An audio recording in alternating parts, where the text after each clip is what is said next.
Once upon a time, there was a couple whose love story was even funnier than a fairy tale. Their love resembled a variety show, one being funny, the other accustomed. On weekends, Maggie was on the floor looking for ants. Red Hat was a disaster trying to change a light bulb and accidentally ate something. And Maggie tossed a used diaper at her, which was definitely beyond what the kids had in mind for marital bliss. Lisa said she'd run away when she grew up, but someone had to stick around to scare away any potential girlfriends before they could meet the parents. They thought it was a fabulous idea, so they plotted to surprise their parents with a trip to a romantic resort. Kids practically pushed their parents out the door, seeking a week of romance. But as they drove, they realized nothing beats the comforts of home, so they turned back. The good news: the car stopped. The bad news: it stopped in a lake. The couple was lost at sea, with their dog gagging on. Facing a rocky situation ahead, they had to claw their way out of the cold lake, only to find their phones took a swim too. Without phones, yelling was useless. They survived in the forest. Maggie tried sticks, while Red Hat made fire from junk. At crunch time, Red Hat's wit kicked in. They dried their soggy clothes. Maggie climbed a tree to scout the area, but sadly realized there was no road, just a forest of trees, and in the distance, a strange light was flashed. After staring at it for a while, Maggie figured it was man-made, so she quickly got dressed and set off to investigate. Now reduced to running around in the nude, awkward, but hey, running warmed them up. They sprinted toward the strange light. What they found was a sex shop. Under the vines was an abandoned honeymoon resort. They built a fire amidst the ruins, using the old junk around them to settle in.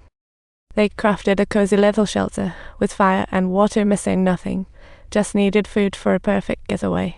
But they couldn't catch a wild rabbit, so they flopped back to their shelter, planning for a fishing expedition instead, except they had no bait. This empty team didn't know what to say. How come they didn't catch any strange sky-fallen fish? They spent the whole day without a single fish. What a shame.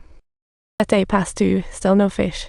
What kind of silly fish would even bite? By evening, Red Hat was desperately struggling in the water. Eventually, after a clumsy fall, he surprisingly managed to catch a fish and instantaneously felt the profound appreciation for the blessing of food. The sizzling fish smelled great, no seasoning needed. Red Hat praised it. Maggie said it's her birthday treat from now on. Full and satisfied, Maggie suddenly wanted kids and cried. Red Hat comforted her. Don't worry, it'll happen.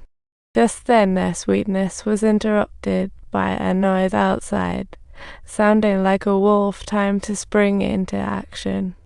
Red Hat may be unreliable at times, but when danger struck, he was surprisingly dependable. He burst out, shouting to distract the wolf, "Leave my wife, come after me, fatty." Red Hat thought he was safe up in a tree, but surprise. Wolves can climb too, testing the limits of that branch. Maggie couldn't just sit there, so she grabbed a weapon and charged out. Red Hat went all heroic, wrestling the wolf while urging Maggie to run teamwork at its finest. He couldn't think of himself. Tossing Red Hat a weapon, he realized humans' value isn't just brains. In moments of crisis, overcoming danger leads to opportunities. They scored a big chunk of wolf meat. After all the excitement, they gazed into each other's eyes, teary but without words, slowly adapting to their new wilderness life.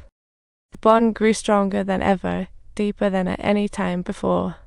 So, when Red Hat discovered signs of civilization, he found he didn't want to leave this newfound life. He knew love meant taking her home, so they packed some snacks and hit the road back. As they caught sight of their home in the distance, their hearts were overflowing with nostalgia for the wonderful time they had spent together.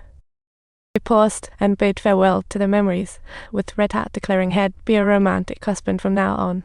Maggie replied, "No need for changes, things are perfect as they are."